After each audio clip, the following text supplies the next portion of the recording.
Thank you all for coming for the State of the Community address. My name is Jeff Bonney. I'm president of the Redlands Chamber of Commerce. And I'd like to thank Southern California Gas Company for helping make this event possible. To start things off, I'd like to introduce Reverend Karen Gardner, who will lead us in an invocation.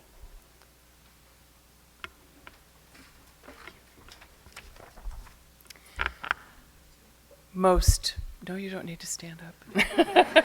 You're welcome to if you'd like to. Most prayers on this occasion begin with a request to bow your heads, but I would like to ask you not to do that right away, but to take a moment to look around the room at all the men and women who are here. In this moment, sharing together this experience of being alive and dedicating ourselves to working toward improving the lives of people of our city. And while you're doing that, just share a smile with each other, all right? It's not too scary. And now let us pray. O Holy One, we thank you for your Spirit which sustains and connects us all throughout this community we call Redlands. Give us eyes to recognize your reflection in the eyes of all people everywhere. Give us a mind to accept and celebrate our differences. We thank you for the beauty of this world which feeds our souls. And we thank you for the gift of compassion which moves us to action when we see our brothers and sisters in need, whether they be next door or across the globe. Give us a heart big enough to love your children everywhere. As we reflect on the state of our city, we thank you for this community we share. Make us mindful of the examples we set and the legacies we leave. We pray for our mayor, our council, our community leaders and citizens, and especially for our children and youth. Give our leaders wisdom to make decisions amid the conflicting interests and issues of our times, a sense of the welfare and true needs of our people, a thirst for justice and rightness, peace in their lives, and joy in their task. And as we work together on behalf of all who live in this community, may we draw strength and encouragement from you and from one another. We are grateful for this food we shall share and for those who have labored to prepare it from farm to table. Continue to make us a grateful people in all we do. May it be so. Amen.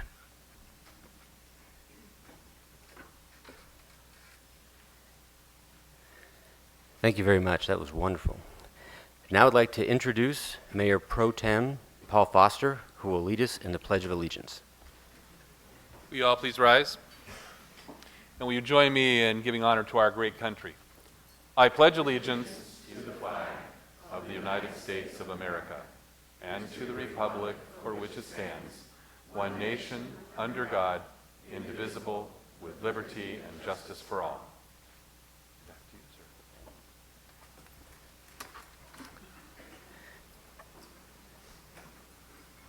And now it's time to enjoy your lunch, and we have some wonderful music from Eric Goddard, and he is taking requests. Is that correct, Eric? Oh, with tips. Okay. Enjoy your lunch. Eric will have CDs available in the lobby after the show. Thank you, Eric. That was great. Well, it's time to get on with the program. You can still continue eating. Desserts being served. I'd like to introduce our mayor, the Honorable Pete Aguilar. Pete is a small business owner and mayor of Redlands. He's a fourth-generation resident of the Inland Empire, part of a working-class family that has lived the common-sense values of hard work, education, family, and community. Pete was born in Fontana and spent his early years growing up with his parents and older brother in San Bernardino. One of the first jobs was helping his grandfather, who was legally blind, work at the San Bernardino County Courthouse cafeteria.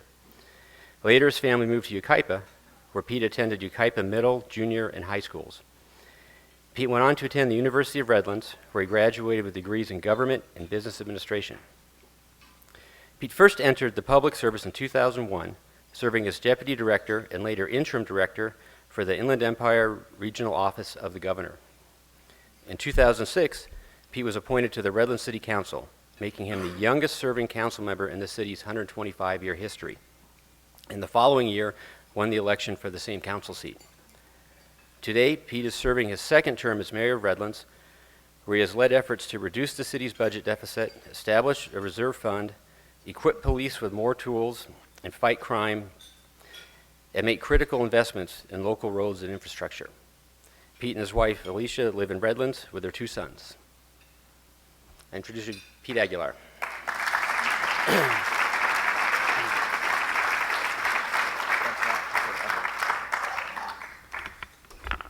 Thank you so much, Jeff. I appreciate the introduction. Mr. City Clerk Sam Irwin, I will call this City Council meeting to order. That's the official side of what we have to do here, since there are 4 of us in the room today.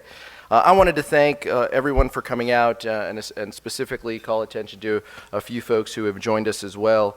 I'll mention their names, ask them to wave, and then we'll give them a round of applause. Mayor Pro Tem Paul Foster, who you saw before, Council Member Bob Gardner, Council Member Pat Gilbreth, City Clerk Sam Irwin, a representative for Senator Mike Morrell, David Matza,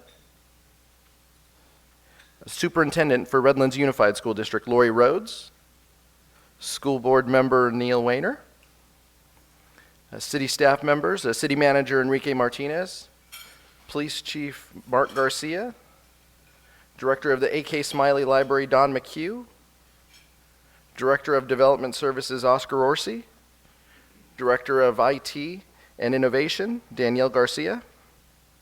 Director of Municipal Utilities and Engineering, Fred Musavapour. Director of Quality of Life, Fred Cardenas. And Emergency Operations Manager, Faye Glass. I think that is all of our city family. Battalion Chief Richie Sessler is stepping in for the fire chief as well. Thank you so much. And thank you, Jeff, again for that introduction. And I want to thank Janice McConnell from the city manager's office, Public Information Officer Baker, and Cheryl for coordinating the slideshow that you saw during lunch. We had a presentation of a lot of items before. You'll be quizzed on those when you leave. So I hope you were taking notes. And it's always a pleasure during lunch to hear from Eric Goddard, a good friend and incredibly talented.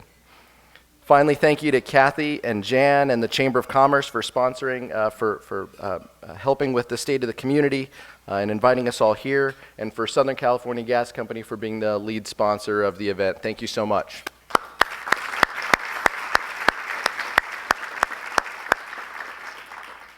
It's a great opportunity to be here to talk about the state of our community, what we have accomplished together, and to talk about where we're headed. I'm honored to be with you. Last year I spoke about making Redlands work by working together. I think it's clear that our colleagues work together, we work collaboratively, even when we disagree. We put the community first, and at the heart of that are the shared values that we maintain, which have been and will continue to be keeping our fiscal house in order, improving our roads, parks, and open spaces, helping businesses and encouraging new enterprises, and keeping our neighborhoods safe. We have heard loud and clear that these are the issues you care about, and we have responded by balancing the last 5 budgets, growing our reserves, improving the credit rating, and making big gains in a number of key areas. But 2 additional focuses of our time and energy have developed since we last met.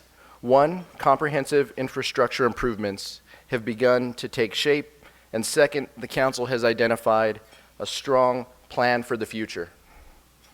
The council and management staff are continually identifying strategies that help us make investments for the future of Redlands so we can plan for success. When we met last year, we shared our optimism for the comprehensive infrastructure improvement plan that we have called Paris. As the council's down payment for a proposed improvements, we financed that plan by agreeing to fiscal discipline required within our city by using regional revenue streams dedicated for street and road repair, in addition to asking residents to recognize the impacts our own trash trucks were making on our declining streets and roads. Our residents have stepped up as they so often do.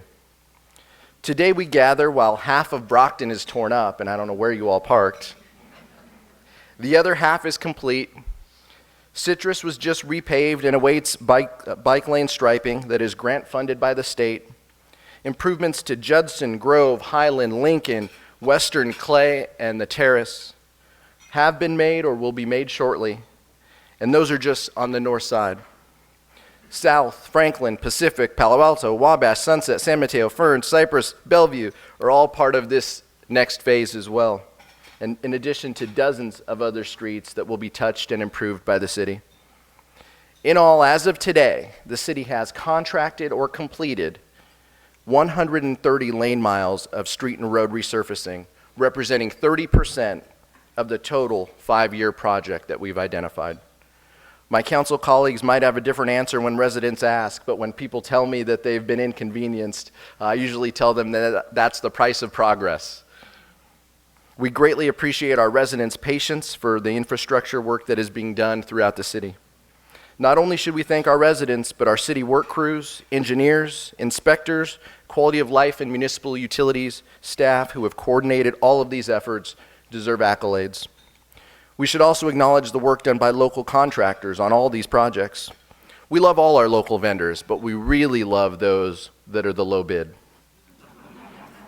It helps us provide value to our residents, and it helps ensure that the project is done well. All American Asphalt, who is the contractor assisting on the Colton, Alabama Redlands Boulevard improvement. MCC Pipeline, who is the contractor doing our water pipeline replacement infrastructure. Maddich Corporation, who is doing the first phase of the street and road improvements. And CAD Paving, who will be doing the Orange Blossom Trail starting here shortly. In every case, these contractors have worked hand in hand with our staff to deliver an efficient project. They've agreed to work around school schedules to minimize impacts, coordinate pre-existing utility work, and even consider alternate work schedules to minimize the impacts to local businesses. Just a few months ago, we broke ground on the dreaded Colton, Alabama Redlands Boulevard interchange. With 26,000 daily vehicle trips, improvements to this unorthodox design have been stalled because the price tag was high for many years. By collaborating with outside agencies and using value engineering, we were able to fully fund the project and break ground on this $8.6 million improvement that will be delivered by the end of 2014. Businesses will be able to move their customers and their products in a more timely way, and residents will be able to safely navigate the intersection upon the completion. This project represents the largest single improvement that the city has done in many years. Citywide, our efforts also include construction of more than 150 handicap ramps to support increased accessibility, over 1,200 square feet of new sidewalks, and 5 additional lane miles for bikes. We delivered the street improvement program because we heard from you, because we heard from our residents that this was your top priority. It helped create jobs, and forgive the pun, it helped pave the way for future development, for future economic development. But the benefits extend beyond that. The best feeling we get as your city council is when we deliver on something that residents don't expect. It's stories like Karen and Larry Keene, who wrote the city crews a letter thanking them for the curb cuts and ADA ramps near their home. Karen mentioned that Larry occasionally needs his mobility scooter to get to Gerard's or the Redlands Bowl. She took the time to write us a handwritten note, sent it to the city clerk, who sent it to the council, because they received the improvement at their street corner. Karen and Larry, I asked them to come. They couldn't join us today. They wanted me to convey to the city staff and to you how much they appreciate the work. In addition, members of Fred's department have been thanked profusely by them as well.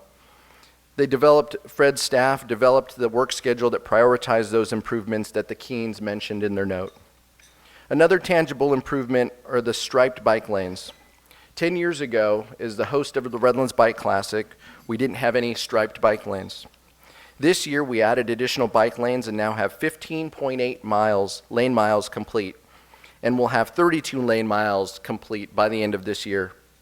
Bike lanes are good not only for those who are riding them, but also provide benefits to the general public, by narrowing the street and causing folks to slow down a little bit. The city recently expanded our partnership with the Redlands Conservancy to support open space and an additional 60 acres in the canyon. This adds to the 120 acres that we have purchased in the past few years. And while resources are thin, we have every expectation that this property will be preserved in perpetuity for the enjoyment of the entire community. We envision hikes, educational opportunities, and wildlife observations to go on. The Palmetto Grove funds were used for a majority of these open spaces. Park improvements that have rehabilitated bathrooms, 6 already, and will rehabilitate 6 additional bathrooms before the year is complete. Playground equipment and tree trimming are not far behind. These are some of the improvements that you'll see in addition to revitalizing our gateways with the corridor improvements that Mayor Pro Tem Paul Foster has championed. The Orange Blossom Trail Phase 1 was matched with some city funds to take advantage of regional funding efforts. The trail will begin construction in just a few weeks right here at Grove Street and will expand to the eastern city limits. All of these efforts have been delivered have delivered the most comprehensive set of infrastructure improvements that this city has seen in decades. It would not be complete without the support of the community who has given us the ability to make this happen. They've given us the ability to make tough decisions and ask tough questions, and we hope that that continues. A recent survey found 83% of the residents were pleased with city services, and we think that that speaks highly of the decisions that we've made along the way. I mentioned the second category was planning for the future. Throughout the efforts, the city staff has secured over $16 million in state and federal grants to help our city just in the past few years. In a time when competitiveness is at its peak, Washington, D.C. and Sacramento are closing their coffers, we have managed to leverage our resources and advance competitive applications that have paid dividends for residents. Additional police on the street, emergency preparedness resources, technology investment, flood control, and open space funds have come to Redlands as a result. These grants help us plan for the future of Redlands for the next decade and reduce the financial burden that residents have to pay to make that investment. We received a state grant to help construct the preliminary phase of the flood control improvements that will capture water runoff in the east side of our communities. And while this alone won't protect the entire city from a flood event and will protect our downtown from a flood event, it goes a long way in the down payment for the improvements that are needed. Councilmember Gardner has correctly pointed out that we have a lot more work to do if we really want to solve this problem. The council adopted a 3-year strategic plan, which will serve as a guide for the allocation of staff time and will help guide our decisions and focus moving forward in the next few years. Some of the slides that you saw were elements that have built into that plan and will give us the framework to make decisions. We've identified in that plan 5 categories: fiscal accountability, economic development, infrastructure, land resource development, safety, and community services. In describing these priorities and the previous work that we've done together, it's easy to see why we are well on our way to meet these benchmarks in these key areas. The plan is very thorough and gives us a roadmap for success that will allow the city to prosper. We mentioned collaborating with partners to deliver improvements, and I'll mention one here. Fred Musavapour's department collaborated with Sandbag, the Regional Authority for Transportation Planning. This is the same body who is going to deliver commuter rail benefit to the city. And they worked on Colton, Alabama and Redlands Boulevard, and they worked extensively together to make sure that we have the resources to move this project forward. And with the rail improvements that Fred's department and Oscar's department are also planning, we will see Redlands Rail come to our communities come all the way to the University of Redlands by 2019. This will allow institutions like Esri and the University of Redlands to move individuals to their campuses. Supervisor James Ramos has been a vocal supporter of this project, and I appreciate his leadership on this issue. By setting a strategic plan in motion, seeking grants for projects, making progress on flood control, and supporting commuter rail, this council is poised to take advantage and to create that bright future. I'll take a little bit of prerogative here to talk about my colleagues. I doubt you'll see me up here next year either way, and so I'll take a little bit of latitude. I asked them if they wanted to share the stage with me today, and their responses will remain confidential. I'm sure they think they're helping me by letting me flail up here all by myself. In all seriousness, I want to speak about each of them because they are remarkable and selfless and committed public servants unlike any I've seen in any community or at any time. Pat Gilbreth has been my colleague since 2006. She is a strong colleague. She brings an incredible amount to the table as an auditor, as a former managing partner of a CPA firm. She has the institutional knowledge within our decision-making process, has been an incredible colleague. She has a great sense of humor, and you don't want to stand between her and pickles, I've learned. It's a little bit of an inside joke, but when we have dinner and we go into closed session, we order out, and if her sandwich doesn't come with a pickle, city manager's going to hear about it. John is also a source. John can't join us today. He's at the Esri conference, but he's a source of knowledge. He's been a colleague since 2006 as well. He's been a great teacher to me personally. I saw him guide city council discussions and decisions as mayor. I've learned from every decision that he's made, and anybody who underestimates him does so at their own peril. Mayor Pro Tem Paul Foster, who we just call MPT, Mayor Pro Tem. A forceful and thoughtful advocate who has the rare ability to drive his goals while listening to every person in the room. He is someone who is pragmatic and doesn't get enough credit for working behind the scenes to implement his vision for a safe community. And Bob, what can I say? If he's not the conscience of the council, he certainly is the conscience of me and our financial decisions. We wouldn't be paying down debt or asking the tough questions to move our community forward if Bob wasn't on the council. He is no shrinking violet, and he is never one to avoid asking the tough question. Even when you disagree, nobody will say he is ever ill-prepared for an argument. He is just an absolute joy to work with. I can't tell you what an honor it has been to serve with these colleagues. They have been incredibly important and supportive to me personally, and no matter where I go or who I represent, these are the best colleagues that I could ever ask for. I've said it before, and I'll say it again, that I learn more by taking questions and by listening to your concerns. So I'm going to have hopefully a little bit of help from my city council colleagues when I need it, but we'd love to open up the forum and close this side of the forum and entertain some public comments. So with that, I'll end, and we will now open, Mr. City Clerk, for public comment portion of the city council meeting. Thank you so much.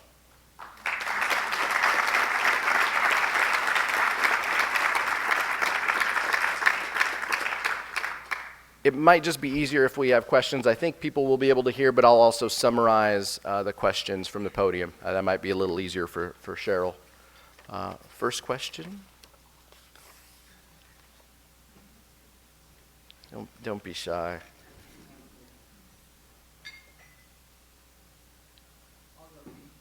Yeah, Kyle. Sure. No, it's a great question. And I appreciate it, and I appreciate your thoughtfulness in working with the city. Talk about somebody who's never afraid to ask questions. We really appreciate you shooting us those midnight emails. I don't know when you sleep, but I know you've been working with Mayor Pro Tem Paul Foster. We've heard from downtown residents. Well, first of all, downtown is the core of our city. We've spent a lot of time talking about flood control improvements for the downtown, and while we may not move forward with the iteration that we had discussed previously, there is ample room for the discussion to protect downtown. So I would put that first in what we do moving forward to protect downtown and to make sure that we can make those investments in the mall, into State Street and others. We've seen the private sector work well. We've seen vacancy rates drop downtown. We've seen our business partners and business community step up. There's plenty of work to do from a public safety perspective, and I know that's something that has been important to you. homeless situation and things that have gone on downtown. We have video cameras up and down our corridors downtown to make sure that we are capturing this information and to make the police department more effective in how they respond, how many people they send out to respond to incidents. So the police cameras are an essential part of what we do. We also want to make sure that business owners and consumers feel safe. And I give the police chief a lot of credit. He moved some things around and created a swing shift, which allowed more officers on the street at peak hours. Specifically with relation to downtown, he has dedicated an officer to spend at least 20 hours, a community policing officer to spend at least 20 hours a week downtown. You will see increased bike patrols. You will see officers on segways, not just from behind their car, but talking to folks, talking to residents, talking to business owners, spending the time to develop that relationship so we can find out exactly what you need, you business owners need in order to succeed.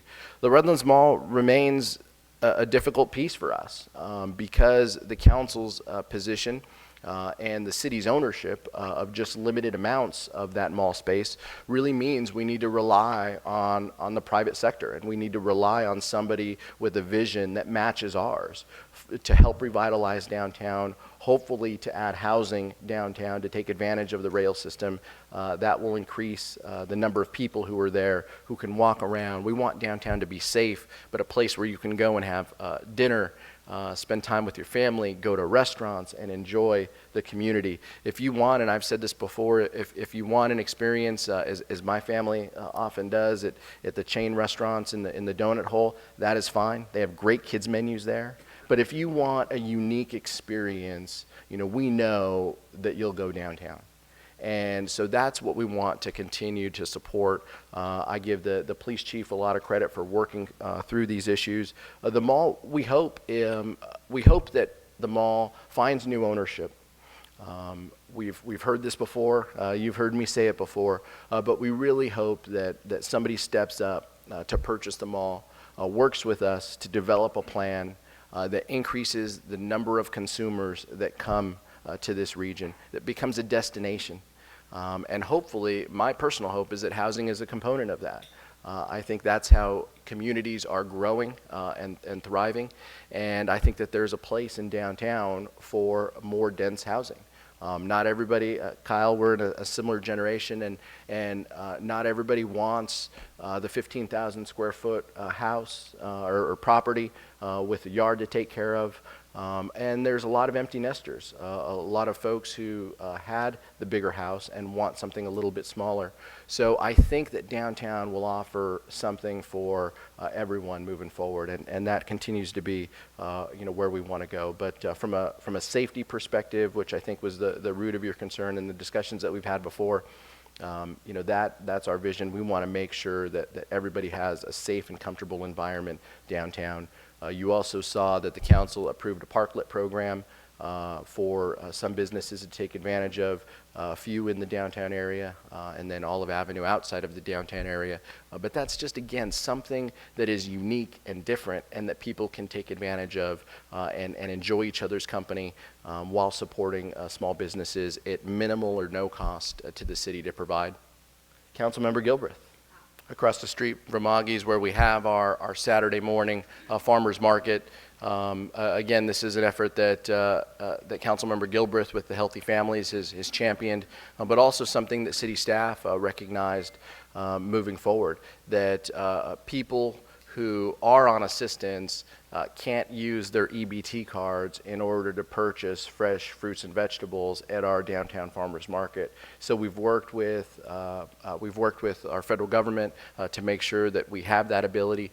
They will receive script. They can use their card and receive script, and they can go and shop and buy fresh, locally grown produce, just like they would anywhere else. So I appreciate your efforts, Pat, and I look forward to joining you on August 2nd. Beth? Thank you, Beth. I'm just going to write you down. Beth Sanders, commercial for downtown. Got it. Oh, okay.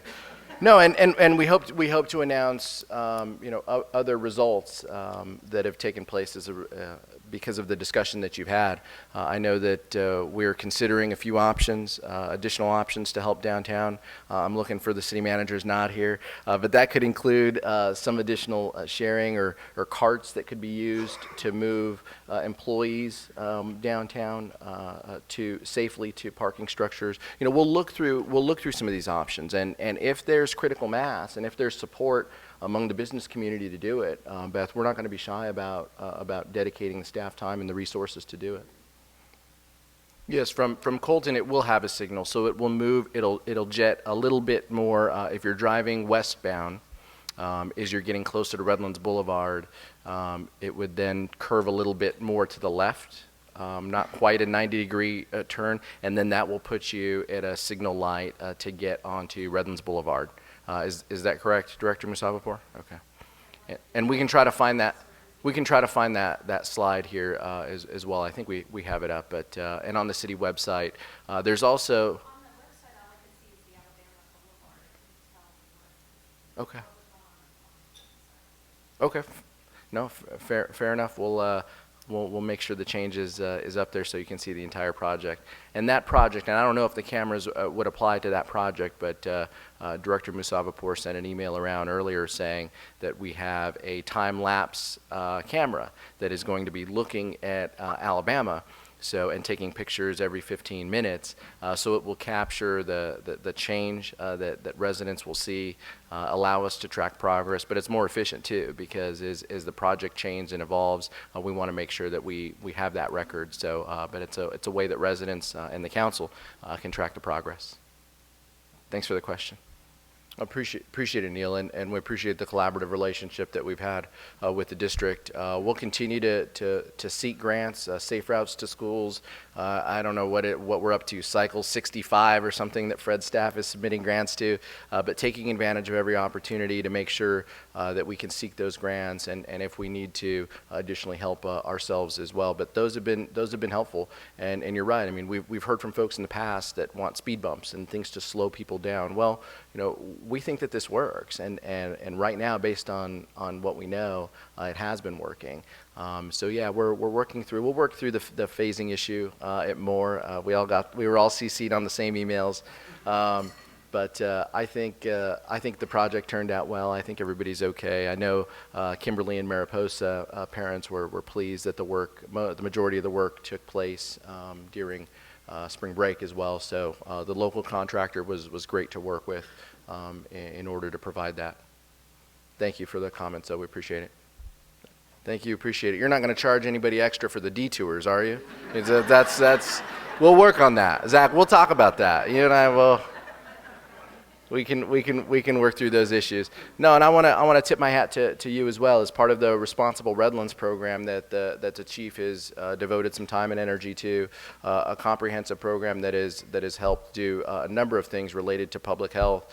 The chief worked with Hangar 24 and others who wanted to offer safe cab rides home, and appreciate your willingness from the private side to step forward and to help be a part of that. The Responsible Redlands program is basically a brand that the council and the police chief and the city management team has put forward. Under that umbrella, we will take advantage of additional grants that allow the sobriety checkpoints. We'll also seek to pass ordinances, just like we have done in the past, related to the synthetic drugs that often plague our communities. The county of San Bernardino just adopted a similar ordinance to the one that the city of Redlands and Rialto and other communities had passed. So we're not going to shy away from doing what's best, what's in the best interest of, from a public health perspective, of our residents, and appreciate the chief and the staff for working hard on the Responsible Redlands program, and that was one initiative, that Safe Cab Ride Home, and we hope that becomes something that comes back and is adopted by all of us. This is it. Any questions for? I got all the easy ones and all the commercials. Does anybody want to, ask Pat or Bob or Paul a hard question? Maybe I should have wrote down a few tough ones for them myself. No, again, I want to thank the Redlands Chamber of Commerce for stepping forward and for having this event. It's a great opportunity to break bread and to dialogue, to make sure that you know exactly what we're doing and what our vision for moving the community forward is. We appreciate the free exchange of ideas that we've always had with the chamber. Even when we disagree, we work together, we give each other the information, and we have that open and honest dialogue that is so essential in this city and for us as decision makers and policymakers. So thank you so much, Jeff, for your role here. For those of you who are on the Redlands Chamber of Commerce Board of Directors, thank you for the invitation, and we appreciate running a punctual meeting as well. So with that, Mr. Clerk, I will end our City Council meeting and turn it back over to Jeff. Thank you so much.